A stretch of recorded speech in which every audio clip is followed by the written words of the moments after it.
Welcome back. Exam പോയിന്റിന്റെ പുതിയൊരു ക്ലാസ്സിലേക്ക് എല്ലാ കൂട്ടുകാർക്കും ഒരിക്കൽ കൂടി സ്വാഗതം. ഇന്ന് നമ്മൾ 10ാം ക്ലാസ്സിലെ കേരള പാഠാവലിയിലെ രണ്ടാമത്തെ പാഠഭാഗമായിട്ടുള്ള ഋതുയോഗമാണ് പഠിക്കാനായി പോകുന്നത്. കഴിഞ്ഞ ക്ലാസ് എല്ലാ കുട്ടികൾക്കും നല്ല രീതിയിൽ മനസ്സിലായെന്ന് വിശ്വസിക്കുന്നു. നമുക്ക് പുതിയ ചാപ്റ്ററിലേക്ക് കിടക്കാം.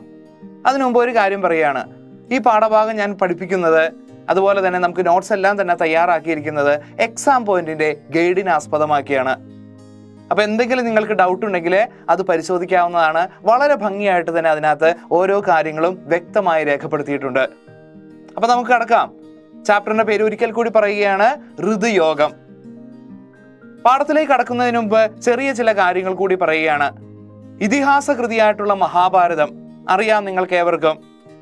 ലോകത്ത് പ്രധാനമായിട്ടും 4 ഇതിഹാസങ്ങളാണുള്ളത്. മഹാഭാരതം, രാമായണം, ഇലിയഡ്, ഒഡീസി. 2 ഗ്രീക്കിൽ നിന്നും 2 ഭാരതത്തിൽ നിന്നും. മഹാഭാരതം 18 പർവ്വങ്ങളായിട്ടാണ് തിരിച്ചിരിക്കുന്നത്. ഇതിൽ 2ാമത്തെ പർവ്വമാണ് സഭാപർവം. ഈ സഭാപർവത്തിലെ 68 മുതൽ 74 വരെയുള്ള 7 അധ്യായങ്ങളിലെ 326 പദ്യങ്ങളിലായി വ്യാപിച്ചു കിടക്കുന്ന കഥയാണ് ശാകുന്തളം കഥ. ഈ കഥയെ അടിസ്ഥാനമാക്കി ലോകപ്രശസ്ത എഴുത്തുകാരൻ കാളിദാസൻ രചിച്ച 7 അംഗമുള്ള നാടകമാണ് അഭിജ്ഞാന ശാകുന്തളം. ഈ നാടകത്തിന് AR രാജരാജവർമ്മ മലയാള ശാകുന്തളം എന്ന പേരിൽ നൽകിയ വിമർത്തനത്തിലെ 7ാം അംഗത്തിൽ നിന്നെടുത്തതാണ് ഈ പ്രസ്തുത പാഠഭാഗം ഋതുയോഗം. പാഠത്തിലേക്ക് നമുക്ക് കടക്കാം. ഒരിക്കൽ കൂടി ഏവരെയും സ്വാഗതം ചെയ്തുകൊണ്ട് നമുക്ക് സ്റ്റാർട്ട് ചെയ്യാം. മഹാഭാരതത്തിലെ ശാകുന്തളോപാഖ്യാനത്തെ അവലംബിച്ചുകൊണ്ട് മഹാകവി കാളിദാസൻ രചിച്ച നാടകമാണ് അഭിജ്ഞാന ശാകുന്തളം. ഇത് മലയാളത്തിലേക്ക് AR രാജരാജവർമ്മ വിവർത്തനം ചെയ്യുകയുണ്ടായിരുന്നു. കേരള പാണിനി എന്നറിയപ്പെടുന്ന AR രാജരാജവർമ്മയുടെ ഈ വിവർത്തനത്തിന്റെ പേര് മലയാള ശാകുന്തളം എന്നായിരുന്നു. കാളിദാസന്റെ കാവ്യഭാവന ഏറ്റവും അധികം പൂത്തുലഞ്ഞു നിൽക്കുന്ന ഒരു കൃതിയാണ് അഭിജ്ഞാന ശാകുന്തളം. പാഠത്തിലേക്ക് കടക്കുന്നതിന് മുമ്പ് ഇതിന്റെ കഥയൊന്ന് വിശദമാക്കാം. ഹസ്തിനപുരയിലെ രാജാവായിരുന്നു ദുഷ്യന്തൻ. ഒരിക്കൽ വേട്ടയാടാനായി അദ്ദേഹം കാട്ടിൽ സഞ്ചരിക്കുമ്പോൾ കണ്ണു മഹർഷിയുടെ ആശ്രമത്തിലെത്തുന്നു. മഹർഷിയുടെ വളർത്തുമകളായിട്ടുള്ള ശകുന്തളയെ അവിടെ വച്ചാണ് അദ്ദേഹം കാണുന്നത്. അപ്സരസായ മേനകയുടെ മകളാണ് ശകുന്തള എന്ന് തിരിച്ചറിഞ്ഞ ദുഷ്യന്തൻ അവളോട് പ്രണയത്തിലാവുകയും ഗാന്ധർവ വിധി പ്രകാരം വിവാഹം കഴിക്കുകയും ചെയ്യുന്നു. കുറച്ചു ദിവസം അവിടെ തങ്ങിയ ദുഷ്യന്തൻ തന്റെ മുദ്ര കുത്തിയ മോതിരം അവൾക്ക് കൊടുക്കുകയും കൊട്ടാരത്തിലേക്ക് കൂട്ടിക്കൊണ്ടുവരുവാൻ ചതുരംഗപ്പടയെ അയക്കാമെന്ന് പറയുകയും ചെയ്തുകൊണ്ട് കൊട്ടാരത്തിലേക്ക് മടങ്ങുന്നു. മഹർഷിയെ കാണാനുള്ള മടിയും അദ്ദേഹത്തിനുണ്ടായിരുന്നു. ദിവസങ്ങൾ പലതും കഴിഞ്ഞു. ഇതിനിടെ ശകുന്തള ഗർഭിണിയാവുകയാണ്. ഒരു ദിവസം ആശ്രമത്തിലെ പൂന്തോപ്പിൽ ദുഷ്യന്തനെ വിചാരിച്ചു കൊണ്ടിരുന്ന ശകുന്തള അവിടെ എത്തിയ ക്ഷിപ്രകോപിയായിട്ടുള്ള മഹർഷി ദുർവാസാവിനെ സൽക്കരിക്കാൻ മറന്നുപോയി. ഇതിൽ ക്ഷുഭിതനായിട്ടുള്ള മുനി ഉടൻ തന്നെ ശപിക്കുകയുണ്ടായി, നീ ആരെയാണോ വിചാരിച്ചിരിക്കുന്നത് അവൻ നിന്നെ മറന്നു പോകട്ടെ എന്ന്. ഒടുവിൽ തോഴിമാർ ഓടിച്ചെന്ന് മുനിയിൽ നിന്ന് ശാപമോക്ഷം വാങ്ങുകയും അടയാളം വല്ലതുമുണ്ടെങ്കിൽ തിരിച്ചറിയുകയും ചെയ്യുമെന്ന് ശാപമോക്ഷം മുനി കൊടുക്കുകയും ചെയ്തു. തോഴിമാരാകട്ടെ ഈ വിവരങ്ങളൊന്നും തന്നെ ശകുന്തളയെ ധരിപ്പിച്ചുമില്ല. വളരെയധികം ഇഷ്ടമായിരുന്നു അവളോട്. അതുകൊണ്ടാണ് അവൾക്ക് വിഷമം ഉണ്ടാവാതിരിക്കാൻ ഈ കാര്യങ്ങളൊന്നും തന്നെ പറയാതിരുന്നത്. വിധി വൈപരീത്യം എന്ന് പറയട്ടെ, ശകുന്തളയെ ദുഷ്യന്തൻ മറന്നു പോവുകയാണ്. തിരിച്ചെത്തിയ കണ്ണു മഹർഷി ഗർഭിണിയായിട്ടുള്ള ശകുന്തളയെ പിതൃവാത്സല്യത്തോടെ കൊട്ടാരത്തിലേക്ക് അയക്കുന്നു. പോകും വഴി വെള്ളം കുടിക്കാനായിട്ട് ഇറങ്ങിയ അവളുടെ കയ്യിൽ നിന്ന് മോതിരം നഷ്ടപ്പെട്ടു പോവുകയാണ്. ശകുന്തള ദുഷ്യന്തന്റെ അടുത്തെത്തിയെങ്കിലും ദുഷ്യന്തന് ശകുന്തളയെ മനസ്സിലാകുന്നില്ല. അപമാന ഭാരത്താൽ അവൾ വീണ്ടും മഹർഷിയുടെ ആശ്രമത്തില് അഭയം തേടുകയാണ്. കാലം ഒരുപാട് കഴിഞ്ഞു. നഷ്ടപ്പെട്ട മുദ്രമോതിരം മത്സ്യം പിടിക്കുന്നവരുടെ കയ്യിൽ നിന്ന് ദുഷ്യന്തന് ലഭിക്കുകയാണ്. അപ്പോഴാണ് അയാൾക്ക് ശകുന്തളയെ ഓർമ്മ വന്നത്. ദുഷ്യന്തൻ വളരെയധികം ദുഃഖപരവശനായി ശകുന്തളയെ തിരിഞ്ഞു നടന്നു. ഒരു ദിവസം ഇന്ദ്രന്റെ സാരഥിയായിട്ടുള്ള മാതലി അദ്ദേഹത്തെ ശത്രു നിഗ്രഹത്തിനായിട്ട് സ്വർഗലോകത്തിലേക്ക് കൂട്ടിക്കൊണ്ടുപോകുന്നു. ശത്രു നിഗ്രഹം കഴിഞ്ഞു മടങ്ങും വഴി ഹേമകൂടത്തിൽ വെച്ച് ചക്രവർത്തിയുടെ ലക്ഷണമുള്ള ഒരു ബാലനെ കാണുന്നു. അത് അദ്ദേഹത്തിന്റെ മകനായിട്ടുള്ള സർവ്വദമനനായിരുന്നു. താപസിമാരിൽ നിന്ന് ദുഷ്യന്തൻ കാര്യങ്ങളെല്ലാം തന്നെ മനസ്സിലാക്കുന്നു. ആ സമയത്ത് ശകുന്തള പുറത്തു വരികയും രണ്ടുപേരും തമ്മിൽ തിരിച്ചറിയുകയും ചെയ്യുന്നു. ഒടുവിൽ ദുഷ്യന്തനും ശകുന്തളയും മകനും കൂടി മഹർഷിയെ കാണാൻ പോവുകയും അതുപോലെ തന്നെ അദ്ദേഹത്തിന്റെ അനുഗ്രഹം വാങ്ങുകയും ചെയ്യുന്നിടത്താണ് നാടകം അവസാനിക്കുന്നത്. കാളിദാസൻ ഇന്ത്യൻ ഷേക്സ്പിയർ എന്നറിയപ്പെടുന്ന പുരാതന ഭാരതീയ കവിയായിരുന്നു അദ്ദേഹം. ക്രിസ്തുവിന് 2-ാം നൂറ്റാണ്ട് മുതൽ 6-ാം നൂറ്റാണ്ട് വരെയുള്ള കാലഘട്ടത്തിലായിരുന്നു അദ്ദേഹത്തിന്റെ ജീവിതമെന്ന് വിശ്വസിച്ചു പോരുന്നു. ഉജ്ജയിനി എന്ന് പറഞ്ഞ നഗരത്തിലായിരുന്നു അദ്ദേഹത്തിന്റെ ജീവിതമെന്നാണ് കരുതി പോരുന്നത്. വിക്രമാദിത്യ സദസ്സിലെ അംഗമായിരുന്നു അദ്ദേഹമെന്നും ആളുകൾ വിശ്വസിച്ചു പോരുന്നു. ചെറുപ്പത്തിൽ ഒട്ടും ബുദ്ധിയില്ലാതെ വളർന്ന ഒരു കുട്ടിക്ക് പിന്നീട് കാളിദേവിയുടെ അനുഗ്രഹത്താൽ പണ്ഡിതനാവാൻ കഴിയുന്നു. അതായിരുന്നു കാളിദാസൻ എന്ന് പരക്കെ വിശ്വസിച്ചു പോരുന്നുണ്ട്. ഒരുപാട് കൃതികൾ അദ്ദേഹത്തിൻ്റെതായിട്ട് പുറത്തിറങ്ങിയിട്ടുണ്ട്. പ്രകൃതി വർണ്ണന അദ്ദേഹത്തിന്റെ കൃതികളുടെ മുഖ്യ സവിശേഷതയായിരുന്നു. രഘുവംശം, ഋതുസംഹാരം, വിക്രമോർവശീയം, അതുപോലെ തന്നെ അഭിജ്ഞാന ശാകുന്തളം, മാളവികാഗ്നിമിത്രം തുടങ്ങിയവ അദ്ദേഹത്തിന്റെ പ്രശസ്തി ഏറെ വർദ്ധിപ്പിക്കുകയുണ്ടായിരുന്നു. അഭിജ്ഞാന ശാകുന്തളം യൂറോപ്പിൽ പോലും വളരെയധികം പ്രശസ്തി നേടിയ ഒരു കൃതിയായിരുന്നു. കാളിദാസന്റെ അഭിജ്ഞാന ശാകുന്തളം മലയാളത്തിലേക്ക് ശ്രീ AR രാജരാജവർമ്മ വിവർത്തനം ചെയ്യുകയുണ്ടായിരുന്നു. മലയാള ശാകുന്തളം എന്നാണ് അതിന്റെ പേര്. മുൻപ് നമ്മളത് പറഞ്ഞു പോയതാണ് അല്ലേ? അതിനകത്തെ 7-ാം അംഗത്തിലെ കുറച്ചു ഭാഗമാണ് പ്രസ്തുത പാഠഭാഗം, ഋതുയോഗം. ആരായിരുന്നു AR രാജരാജവർമ്മ? കേരള പാണിനി എന്നാണ് അദ്ദേഹത്തെ അറിയപ്പെടുന്നത്. കേരള പാണിനി എന്നറിയപ്പെടുന്ന ശ്രീ AR രാജരാജവർമ്മ മലയാള വ്യാകരണത്തിന്റെ നാഴികക്കല്ലായിട്ടുള്ള കേരള പാണിനീയം എന്ന കൃതി ചിട്ടപ്പെടുത്തുകയുണ്ടായി. അതുകൊണ്ട് തന്നെയാണ് അദ്ദേഹത്തെ കേരള പാണിനി എന്ന് വിശേഷിപ്പിച്ചു പോരുന്നത്. മലയാള വ്യാകരണത്തിന്റെ നാഴികക്കല്ലായിട്ടുള്ള ഈ കൃതി മലയാള വ്യാകരണത്തിന് എല്ലാ തരത്തിലും ഒരു മുതൽക്കൂട്ട് തന്നെയായിരുന്നു. 1863 ഫെബ്രുവരി 20-നായിരുന്നു അദ്ദേഹത്തിന്റെ ജനനം. 1918 ജൂൺ 18-ന് അദ്ദേഹം അന്തരിക്കുന്നതിന് മുമ്പായി ഒരുപാട് കൃതികൾ അദ്ദേഹം ചിട്ടപ്പെടുത്തിയിരുന്നു. കേവലം ഒരു വൈയാകരണകാരൻ മാത്രമായിരുന്നില്ല അദ്ദേഹം. നല്ലൊരു നിരൂപകനും കവിയും അതോടൊപ്പം തന്നെ മികച്ച ഒരു ഉപന്യാസകാരൻ കൂടിയായിരുന്നു ശ്രീ AR രാജരാജവർമ്മ. അദ്ദേഹത്തിൻ്റെതായി ഇതുവരെ 33 മലയാള കൃതികൾ, അതുപോലെ തന്നെ 66 ലേഖനങ്ങൾ, അതോടൊപ്പം തന്നെ അവതാരികകളും അതുപോലെ തന്നെ 15 സംസ്കൃത രചനകളും പുറത്തിറങ്ങിയിരിക്കുന്നു. മലയാള വ്യാകരണത്തിന്റെ അടിസ്ഥാന ഗ്രന്ഥമായിട്ടുള്ള കേരള പാണിനീയം തന്നെയായിരുന്നു അദ്ദേഹത്തിന്റെ ഏറ്റവും മികച്ച കൃതിയായിട്ട് എല്ലാവരും കണ്ടിരുന്നതും. ദുർവാസാവിന്റെ ശാപനിമിത്തം ഒന്നിക്കാൻ കഴിയാതെ പോയ ദുഷ്യന്തനും ശകുന്തളയും കശ്യപാശ്രമത്തിൽ വെച്ച് കണ്ടുമുട്ടുന്നതും ഒന്നിക്കുന്നതുമായിട്ടുള്ള സംഭവ വികാസങ്ങളാണ് ഋതുയോഗം എന്ന പാഠഭാഗത്തിൽ പറഞ്ഞിരിക്കുന്നത്. യുദ്ധത്തിൽ ഇന്ദ്രനെ സഹായിച്ച് മടങ്ങി വരുന്ന ദുഷ്യന്തൻ ദേവേന്ദ്രന്റെ തേരാളിയായിട്ടുള്ള മാതലിയുടെ നിർദ്ദേശപ്രകാരമാണ് കശ്യപാശ്രമത്തിൽ എത്തിച്ചേരുന്നത്. അവിടെ എത്തുമ്പോൾ ദുഷ്യന്തൻ കാണുന്നത് സിംഹക്കുട്ടിയെ പിടിച്ചു വലിച്ചു കൊണ്ടുവന്ന് അതിന്റെ പല്ലെണ്ണുന്ന ഒരു കുട്ടിയെയാണ്. ഇത് ദുഷ്യന്തനെ വല്ലാതെ അത്ഭുതപ്പെടുത്തുന്നു. പാഠത്തിലേക്ക് നമുക്ക് കടക്കാം. വളരെയധികം ശ്രദ്ധിച്ചിരിക്കണം. ചില ബുദ്ധിമുട്ടുള്ള വരികളൊക്കെ ഉണ്ട്. അല്പം സംസ്കൃതത്തിന്റെ ഒരു ചായ്വുള്ള ഒരു കൃതി കൂടിയാണിത്. അതുകൊണ്ട് വളരെയധികം ശ്രദ്ധിച്ചിരിക്കണം. ടെക്സ്റ്റ് ബുക്ക് എടുക്കുക. സ്റ്റാർട്ട് ചെയ്യാം നമുക്ക്. പുസ്തകത്തിൽ ശ്രദ്ധിക്കുക. അണിയറയിൽ അരുതുണ്ണി ചാബല്യം കാണിക്കരുത്, ജാതി സ്വഭാവം വന്നു പോകുന്നുവല്ലോ. രാജാവ് കേട്ടതായി നടിച്ച് ഇവിടെ അവിനയം വരുന്നതല്ല, പിന്നെ ആരെയാണ് നിരോധിക്കുന്നത്? ശബ്ദമനുസരിച്ച് നോക്കിയിട്ട് ഏതാണ് ഈ ബാലൻ? പിന്തുടരുന്ന താപസിമാരെ ഒട്ടും വകവയ്ക്കുന്നില്ല. ഇവനാകട്ടെ മുലപാതി കുടിച്ചു നിൽക്കവേ ഗളരോമങ്ങൾ പിടിച്ചുലച്ചിത ബലമോട് വലിച്ചിടുന്നതേ കളിയാടാനൊരു സിംഹബാലനെ. മേൽ പറഞ്ഞ പ്രകാരം ബാലനും താപസിമാരും പ്രവേശിക്കുന്നു. ആ വരിയുടെ അർത്ഥം ഇതാണ്: മുല കുടിച്ചുകൊണ്ട് നിൽക്കുന്ന സിംഹക്കുട്ടിയുടെ കഴുത്തിലെ രോമങ്ങൾ പിടിച്ചുലച്ച് കളിക്കാനായി ശക്തിയോടെ വലിച്ചു കൊണ്ടുപോവുകയാണ് സർവ്വധമനൻ. ആരാണ് സർവ്വധമനൻ എന്നാ പറഞ്ഞത്? ദുഷ്യന്തന്റെയും ശകുന്തളയുടെയും മകൻ.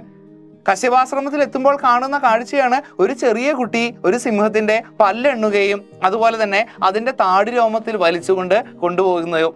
അപ്പൊ പറയുന്ന കാര്യമാണ് ജാതി സ്വഭാവം വന്നു പോകുന്നുവല്ലോ എന്ന്. അതായത് ഒരിക്കലും ഒരു സന്യാസി ആയിട്ടുള്ള അല്ലെങ്കിൽ ആശ്രമത്തിൽ ജീവിക്കുന്ന ഒരു കുട്ടി ഇതുപോലെ പെരുമാറില്ല. സാധാരണഗതിയിൽ സിംഹം എന്ന് പറഞ്ഞ ക്രൂരനായിട്ടുള്ള ഒരു മൃഗമാണ്. അതിനെ കാട്ടിൽ പിടിച്ചുകൊണ്ടു അല്ലെങ്കിൽ കാട്ടിൽ വെച്ച് പിടിച്ച് അത് ധീരത കാണിക്കാനായിട്ടുള്ള ഒരു ഉപാധിയായിട്ടാണ് സിംഹത്തിനെ കാണുന്നത്. പക്ഷെ ഇവിടെ ആവട്ടെ എന്താണ്, ആശ്രമവാസിയായിട്ടുള്ള ഒരു കുട്ടി അതിനെ വെറുതെ വലിച്ചു കൊണ്ടുപോവുകയാണ്. ഒരു ഭയവും അവനെ അല്ലെങ്കിൽ അവന്റെ മുഖത്ത് കാണാനായിട്ട് ദുഷ്യന്തന് കഴിയുന്നില്ല. ദുഷ്യന്തൻ വല്ലാതെ അത്ഭുതപ്പെട്ടു പോവുകയാണ്. കുട്ടിക്ക് കീഴടങ്ങി നിൽക്കുന്ന ആ സിംഹത്തെയും അതുപോലെ തന്നെ ആ ബാലനെയും ശരിക്കും അത്ഭുതത്തോടു കൂടിയാണ് ദുഷ്യന്തൻ കാണുന്നത്. ബാക്കി ഭാഗത്തിലേക്ക് കിടക്കാം. ബാലൻ, വായ് പൊളിക്കൂ, സിംഹക്കുട്ടി നിന്റെ പല്ല് ഞാൻ എണ്ണട്ടെ. ദുഷ്യന്തൻ ഞെട്ടുന്നതിൽ വലിയ കാര്യമൊന്നുമില്ല. കാരണം ക്രൂരമൃഗമാണ് സിംഹം എന്ന് പറയുന്നത്. ആ സിംഹത്തിന്റെ വാ തുറന്ന് പല്ലെണ്ണട്ടെ എന്നാണ് അവിടെ നിന്ന് ചെറിയ കുട്ടിയായിട്ടുള്ള, അതും ആശ്രമത്തിൽ താമസിക്കുന്ന സർവ്വധമനൻ കാണിക്കുന്നത്. ഒന്നാം താപസി, ചി, ചണ്ടിത്തരം കാണിക്കരുത്. ഞങ്ങൾ മക്കളെ പോലെ വളർത്തുന്ന മൃഗങ്ങളെ ഉപദ്രവിക്കുന്നു. നിന്റെ തുനിവ് കുറെ കൂടിപ്പോകുന്നു. സർവ്വധമനൻ എന്ന് മഹർഷിമാർ നിനക്ക് പേരിട്ടത് ശരി തന്നെ. അതിനകത്ത് ഒന്നാമത്തെ താപസി പറയാണ്, നിന്റെ കളി ഇത്തിരി കൂടുന്നുണ്ട്, നീ എന്തായി കാണിക്കുന്നത്? ആ മൃഗങ്ങളെ ഉപദ്രവിക്കരുത്, ആ സിംഹത്തിനൊക്കെ ഞങ്ങൾ പൊന്നുപോലെ വളർത്തുന്നതാണ്. പക്ഷെ ഇതൊന്നും ആ കുട്ടി കേൾക്കുന്നില്ല. നിനക്ക് സർവ്വധമനൻ എന്നുള്ള പേരിട്ടത് ശരി തന്നെ എന്നാണ് ഒന്നാമത്തെ താപസി പറയുന്നത്. എന്ന് പറഞ്ഞാൽ സർവവും കീഴടക്കുന്നവൻ എന്നർത്ഥം. രാജാവ്, എന്താണ് ഈ ബാലനെ കണ്ടിട്ട് എനിക്ക് സ്വന്തം പുത്രനെ പോലെ സ്നേഹം തോന്നുന്നത്? പുത്രനില്ലായ്മ കൊണ്ട് തന്നെ ആയിരിക്കാം. അപ്പോ ആദ്യമേ തന്നെ ആ ഒരു ചോരയെ തിരിച്ചറിയുന്നു എന്ന് പറഞ്ഞ പോലെ ദുഷ്യന്തൻ ഈ കുട്ടിയെ കാണുമ്പോൾ തന്നെ സ്വന്തം മകനെ പോലെ തോന്നുകയാണ്. അപ്പൊ ദുഷ്യന്തൻ ഇങ്ങനെ ചിന്തിക്കുകയാണ്, എന്തുകൊണ്ടാണ് ഈ കുട്ടിയെ കാണുമ്പോൾ എനിക്ക് വല്ലാതെ എൻ്റെ മകനെ പോലെ തന്നെ തോന്നുന്നത്? എനിക്കിനി കുട്ടികൾ ഇല്ലാഞ്ഞിട്ടാകുമോ എന്നുള്ള ചിന്തയും അദ്ദേഹത്തിനുണ്ടാകുന്നു. രണ്ടാം താപസി, സർവ്വധമന, നീ ഈ സിംഹക്കുട്ടിയെ വിട്ടില്ലെങ്കിൽ അതിന്റെ തള്ള നിന്റെ നേരെ ചാടി വീഴുമേ. അപ്പൊ രണ്ടാം താപസി പറയുകയാണ്, അറിയാം അവർക്ക് ഈ സിംഹവുമായിട്ടുള്ള അടുപ്പം എന്താണ് ഈ കുട്ടിയുടെ ശക്തി എന്നൊക്കെ തന്നെ അറിയാം. പക്ഷെ രണ്ടാം താപസി ഇതിനെ പിന്തിരിപ്പിക്കാനായിട്ട് പറയുകയാണ്, നീ ഇനി കളി കൂടിക്കഴിഞ്ഞാൽ ആ തള്ള നിന്റെ മേത്തേക്ക് ചാടി വരും, അതായത് തള്ളസിംഹം നിന്റെ മേത്തേക്ക് ചാടി വീഴും, ശരിക്ക് ശ്രദ്ധിച്ചോളൂ കേട്ടോന്ന്. ബാലൻ പുഞ്ചിരിയോടെ, അബ്ബ, വലിയ പേടി തന്നെ, ചുണ്ട് പിളർത്തി കാണിക്കുന്നു. അവൻ ഇതൊക്കെ കളിയായിട്ടാണ് ശരിക്കും തോന്നിയത്, ഇവൻ ഇതെത്ര കണ്ടേക്കുന്നു എന്നുള്ള ഭാവത്തില്. എരിയാൻ വിറകിനും കാത്തിടും പൊരിയായുള്ളൊരു ഹവ്യവാഹന്, ശരിയായി നനച്ചിടുന്നു ഞാൻ പെരിയോർക്കുള്ളൊരു വീര ബാലനെ. രാജാവിന്റെ വാക്കുകളാണ് നമ്മൾ മേൽ പറഞ്ഞത്. രാജാവ് ചിന്തിക്കുകയാണ്, ദുഷ്യന്തൻ ചിന്തിക്കുകയാണ്, ഇത് ഏതോ ഒരു മഹാപുരുഷന്റെ മകൻ തന്നെയാണ്. അതുകൊണ്ട് തന്നെയാണ് എരിയാനായിട്ട് വിറക് കാത്തു കിടക്കുന്ന തീപ്പൊരിക്ക് സമാനമായിട്ട് ഞാൻ വിചാരിക്കുന്നതെന്ന് അയാൾ പറയുന്നത്. സർവ്വധമനനെ കണ്ട ഉടനെ തന്നെ ദുഷ്യന്തന്റെ മനസ്സിലുണ്ടാകുന്ന ചിന്തകളാണ് ഈ വരികളിൽ തെളിയുന്നത്. കണ്ട മാത്രയിൽ തന്നെ ഈ കുട്ടിയിൽ എന്തോ മഹത്വം ഒളിഞ്ഞിരിക്കുന്നുണ്ടെന്ന് ദുഷ്യന്തന് മനസ്സിലാകുന്നു. ഒരു തീപ്പൊരി മതി എല്ലാം കത്തിച്ച് ചാമ്പലാക്കാൻ, അതുപോലെ തന്നെ എല്ലാത്തിലും പടർന്നു പിടിക്കാൻ, അതുപോലെ തന്നെ മഹാ അഗ്നിജ്വാലയായിട്ട് മാറാനുള്ള ഒരു കരുത്ത് ഈ തീപ്പൊരിക്ക്, അതായത് ഈ കുട്ടിക്കുണ്ടെന്ന് ദുഷ്യന്തൻ വിചാരിക്കുകയാണ്. ഒന്നാം താപസി, കുഞ്ഞെ, ഈ സിംഹകുട്ടിയെ വിട്ടേക്ക്, നിനക്ക് കളിക്കാൻ വേറെ ഒന്നിനെ തരാം. ഈ പല്ലെണ്ണിക്കൊണ്ടിരിക്കുന്ന ഈ സിംഹത്തിനെ മാറ്റിയിട്ട് നിനക്ക് വേറെ ഒന്നിനെ തരാം, നീ ഒന്ന് ഇവിടുന്ന് പോകൂ എന്ന് താപസി ആ കുട്ടിയോട് പറയുകയാണ്, സർവ്വധമനനോട് പറയുകയാണ്. ബാലൻ, എവിടെ, തരൂ. കൈ മലർത്തി കാണിക്കുന്നു. കൈ മലർത്തി കാണിച്ച്, എവിടെ, ഞാൻ വിടാം, പക്ഷേ എനിക്ക് വേറെ ഒന്നിനെ വേഗം കൊണ്ടുവന്ന് തരണം. രാജാവ് ഇത് കേട്ടുകൊണ്ട് നോക്കിയിട്ട് ആശ്ചര്യത്തോടെ, എന്ത്, ഇവന്റെ കയ്യിൽ ചക്രവർത്തി ലക്ഷണവും കാണുന്നുണ്ടല്ലോ. ഇവനാകട്ടെ, അതായത് ഇവന്റെ കയ്യിൽ തന്നെ നമുക്ക് കാണാനായിട്ട് കഴിയുന്നു എന്താണ്, ചക്രവർത്തിയുടെ ഒരു ലക്ഷണം. ഇവൻ ഈ ആശ്രമത്തിൽ ജീവിക്കേണ്ട ഒരുവനല്ല, ഇവൻ ശരിക്കും ഒരു ചക്രവർത്തി ആകണ്ടേ എന്ന്, അല്ലെങ്കിൽ ചക്രവർത്തി ആകേണ്ടവൻ തന്നെയാണെന്ന് ദുഷ്യന്തൻ മനസ്സിലാക്കുന്നു. കളിക്കോപ്പേൽപ്പാനായി കുതുകമോട് നീട്ടിയിടിന കരം, വിളക്കി ചേർത്തോണം വിരൽ നിര ഞെരുങ്ങി തൊടുകയാൽ വിളങ്ങുന്നു രാഗം, വൃഷമെഴുമുഷസിൽ ദലകുലം, തെളിഞ്ഞിടാതൊന്നായി വിടരുമൊരു തണ്ടാർ മലരുപോൽ.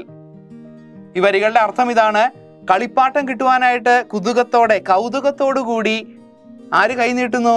സർവ്വധമനൻ കൈ നീട്ടുകയാണ്. അപ്പോൾ ആ നീട്ടിയ കയ്യിലെ വിരലുകൾ വിളക്കി ചേർത്താൽ എന്ന പോലെ ഞെരുങ്ങി തൊട്ടു നിൽക്കുകയാണ്.